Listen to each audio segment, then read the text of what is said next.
வணக்கம். நான் மீனாட்சி ராம. நீங்கள் பார்த்துக்கிட்டு இருப்பது ஆல் மீடியா பிரஸ் அசோசியேஷன். இன்று நாம் உங்களுடன் பகிர்ந்து கொள்ளப் போகும் செய்தி மிகவும் முக்கியமானதும் பெரியதுமான ஒரு செய்தி. எங்களின் தென் இந்தியா பிரசிடென்ட் திரு சுரேந்திர குமார் சேத்தியா மீண்டும் முழுமையா செயல்பாட்டுக்கு வந்துள்ளார்.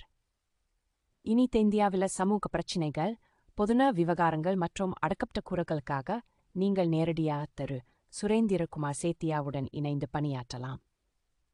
இந்த முக்கியமான இயக்கத்தின் ஒரு பகுதியா நீங்க சேர விரும்பினா இப்போதே டிஸ்கிரிப்ஷனில் கொடுக்கப்பட்டுள்ள லிங்கை கிளிக் செய்து எங்களின் அதிகாரப்பூர்வ இணையதளத்தில் ரெஜிஸ்ட்ரேஷன் செய்யுங்க. ஆர்கனைசேஷனின் அனைத்து முறையான செயல்முறைகள் முடிந்த பிறகு உங்களுக்கு வழங்கப்படும் ஆல் மீடியா பிரஸ் அசோசியேஷனின் அதிகாரப்பூர்வ அடையாள அட்டை மற்றும் ஆதார பத்திரம் தமிழ் மேல் பேச விரும்பினா எங்களின் தென் இந்தியா பிரசிடென்ட் திரு சுரேந்திர குமார் சேத்தியாவை நேரடியா தொடர்பு கொள்ளலாம். ஹிந்தி ஆங்கிலத்தில் பேச விரும்பினா இப்போதே 9720-154 எண்ணுக்கு அழையுங்க. அப்படின்னா தாமதம் ஏன்? வாருங்கள், உண்மையின் குரலா மாறுவோம் ஆல் மீடியா பிரஸ் அசோசியேஷனுடன்.